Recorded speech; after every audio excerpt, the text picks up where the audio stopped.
يؤتي الحكمة من يشاء ومن يؤت الحكمة السلام عليكم ورحمة الله وبركاته نحمده ونصلي على رسوله الكريم أما بعد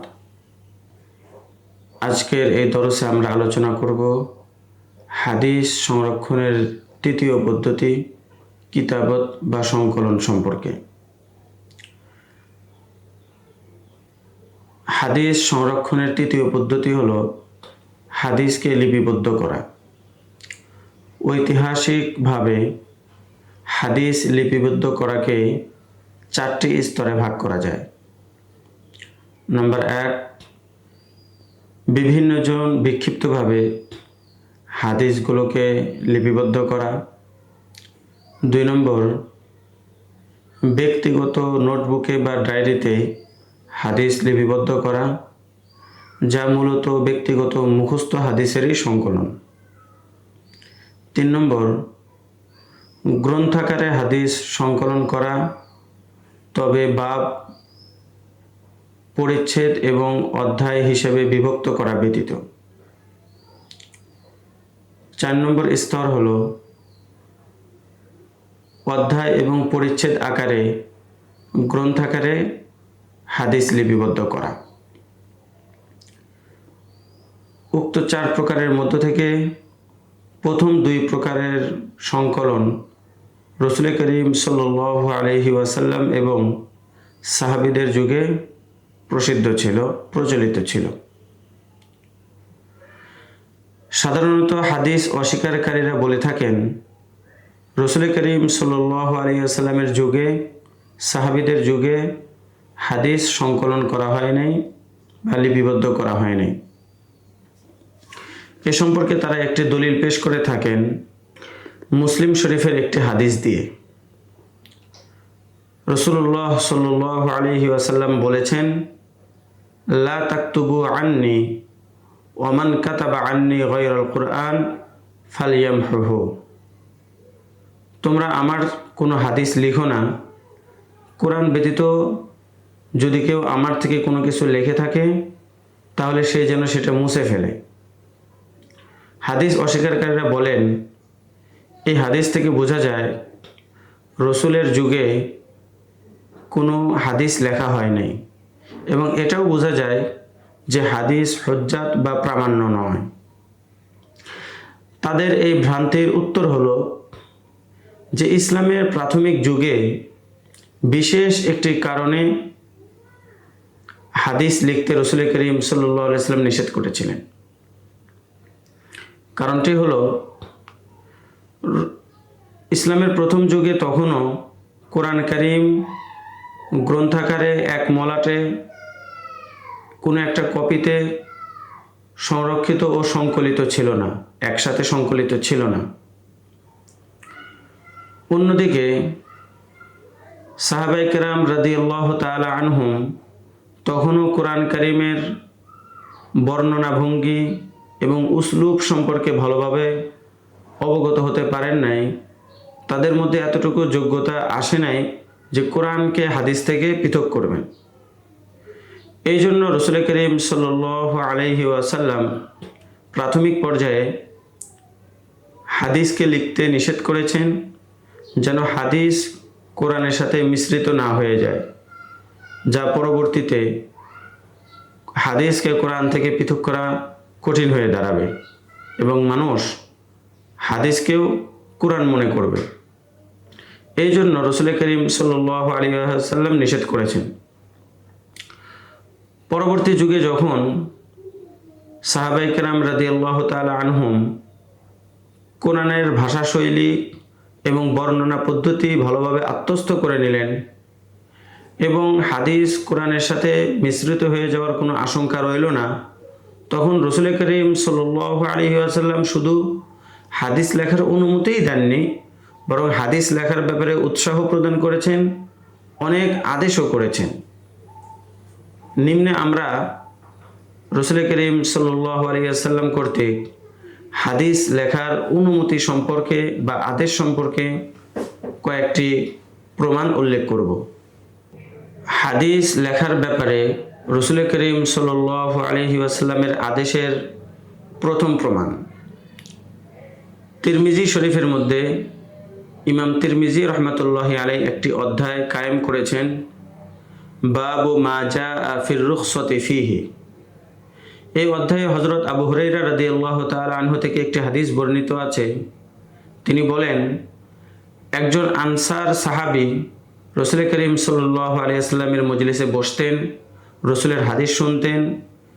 রসুলের হাদিসগুলো তার খুব ভালো লাগতো, কিন্তু সেগুলো তার মুখস্থ থাকতো না।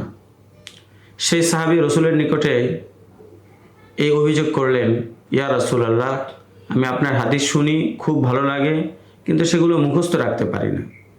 তখন রসুল করিম সাল্লাল্লাহু আলাইহি ওয়াসাল্লাম তাকে বললেন, ইস্তাইন বিয়ামিনিক, যে তুমি তোমার ডান হাত দ্বারা সাহায্য নাও। এবং তিনি লেখার দিকে ইঙ্গিত করেন, অর্থাৎ হাদিসগুলো লিখে ফেলো। তাহলে এখান থেকে বোঝা যায় রসুল করিম সাল্লাল্লাহু আলাইহি ওয়াসাল্লাম হাদিস লেখার আদেশ করেছিলেন। হাদিস লেখার আদেশের ব্যাপারে 2 নম্বর প্রমাণ হলো ইমাম আবু দাউদ রহমতুল্লাহি আলাইহি তার সুনানে আবি দাউদের মধ্যে, ইমাম হাকিম তার আল মুস্তাদরাক গ্রন্থে হজরত আবদুল্লাহ ইবনে আমর ইবনে আল আস থেকে একটি হাদিস বর্ণনা করেন। হাদিসটি হলো, হজরত আবদুল্লাহ ইবনে আমর ইবনে আল আস বলেন, আমি রসুল করিম সাল্লাল্লাহু আলাইহি ওয়াসাল্লাম থেকে যে কোনো কথা ও হাদিস শুনতাম সেটা লিখে ফেলতাম। কুরাইশের কিছু লোকেরা পরবর্তীতে আমাকে বলল যে তুমি রসুল থেকে যা শোনো সবই লিখে ফেলো, অথচ রসুল করিম সাল্লাল্লাহু আলাইহি ওয়াসাল্লাম রাগান্বিত অবস্থায়ও অনেক কথা বলে থাকেন, অর্থাৎ সেগুলোতে ভুল হওয়ার সম্ভাবনা রয়েছে। এই কথা শুনে হজরত আবদুল্লাহ ইবনে আমর হাদিস লেখা বাদ দেন।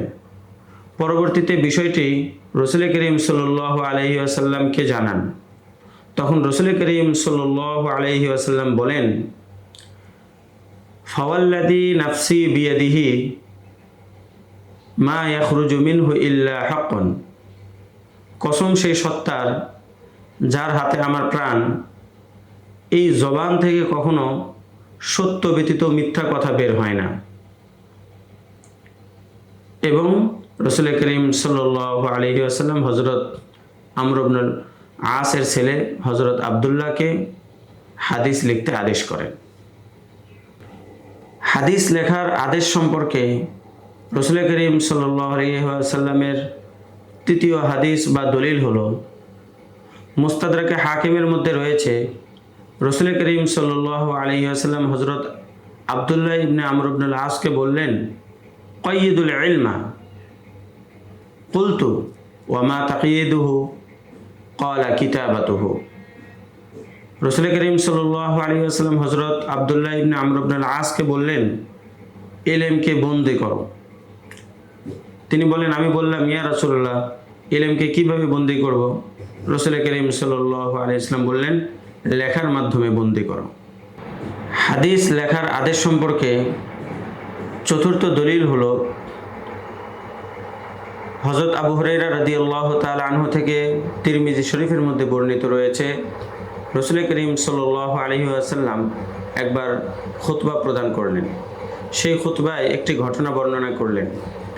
উপস্থিত সাহাবীদের মধ্য থেকে একজন সাহাবী হযরত আবু শাহ রসুল করিম সাল্লাল্লাহু আলাইহি ওয়াসাল্লামের নিকটে আরজ করলেন, ইয়া রাসূলুল্লাহ, আপনি ওয়াজের মধ্যে যেই ঘটনাটি বর্ণনা করেছেন সেটি আমাকে লিখে দিন। তখন রসুল করিম সাল্লাল্লাহু আলাইহি ওয়াসাল্লাম সাহাবীদেরকে বললেন, উকতুবু লি আবি শাহ, তোমরা আবু শাহকে ঘটনাটি লিখে দাও। উপরোক্ত প্রমাণগুলোর মাধ্যমে একথাই সুস্পষ্ট হলো যে ইসলামের প্রথম যুগে বিশেষ একটি কারণে হাদিস লেখার ব্যাপারে নিষেধাজ্ঞা ছিল, কিন্তু পরবর্তীতে যখন কারণটি দূরীভূত হয়ে গেল তখন পুনরায় রসুল করিম সাল্লাল্লাহু আলাইহি ওয়াসাল্লাম হাদিস লেখার অনুমতি দিয়েছেন, বরং হাদিস লেখার আদেশ করেছেন। সুতরাং বোঝা গেল যে রসুল করিম সাল্লাল্লাহু আলাইহি ওয়াসাল্লামের যুগে, সাহাবীদের যুগে হাদিস লেখার মাধ্যমেও সংরক্ষণ করা হয়েছে। আল্লামা নওয়ী রহমতুল্লাহি আলাইহি ইসলামের প্রাথমিক যুগে হাদিস লিখতে নিষেধ করা সংক্রান্ত হাদিসের একটি ব্যাখ্যা করেছেন, যেটি অনেক সুন্দর। তিনি বলেন, ব্যাপকভাবে কখনোই হাদিস লিখতে নিষেধ করা হয় নাই, বরং বিশেষ একটি পদ্ধতিতে হাদিস লিখতে নিষেধ করা হয়েছে। সেটি হলো, ইসলামের প্রাথমিক যুগে যেহেতু হাদিস এবং কোরআনের আয়াতগুলো একই সাথে লেখা হইতো, যার কারণে কোরআনের সাথে হাদিস মিশ্রিত হয়ে যাওয়ার বড় আশঙ্কা ছিল। এর প্রমাণ হলো, নাসাই শরীফের মধ্যে একটি হাদিস রয়েছে, হযরত আয়েশা রাদিয়াল্লাহু তাআলা আনহা তার এক গোলামকে বললেন কোরআন কারীমের একটি কপি লিখে দিতে। গোলাম যখন কোরআন কারীম লিখতে লিখতে হাফিজু আলা সলাওয়াতি ওয়াস সলাতিল উসতা এই আয়াতে পৌঁছলেন, তখন হযরত আয়েশা রাদিয়াল্লাহু তাআলা আনহা বললেন ওয়াস সলাতিল উসতা এর পরে ওয়াল আসরি শব্দটি যোগ করো। তো দেখুন, এখানে ওয়াল আসরি শব্দটি কোরআনের অংশ নয়, বরং এটি হলো রাসূল করিম সাল্লাল্লাহু আলাইহি ওয়াসাল্লামের ব্যাখ্যাকৃত হাদিস, যেটিকে হযরত আয়েশা রাদিয়াল্লাহু তাআলা আনহা কোরআনের আয়াতের মধ্যেই লিখতে নির্দেশ দিয়েছিলেন। কিন্তু সে যুগে যেহেতু মতন এবং সরা, মূল বক্তব্য এবং ব্যাখ্যা আলাদা আলাদা করার কোনো পদ্ধতি প্রচলিত ছিল না, যে কারণে হাদিস কোরআনের সাথে মিশ্রিত হয়ে যাওয়ার বড় আশঙ্কা ছিল। এই কারণে রাসূল করিম সাল্লাল্লাহু আলাইহি ওয়াসাল্লাম হাদিসকে কোরআনের সাথে এক জায়গায় লিখতে নিষেধ করেছেন।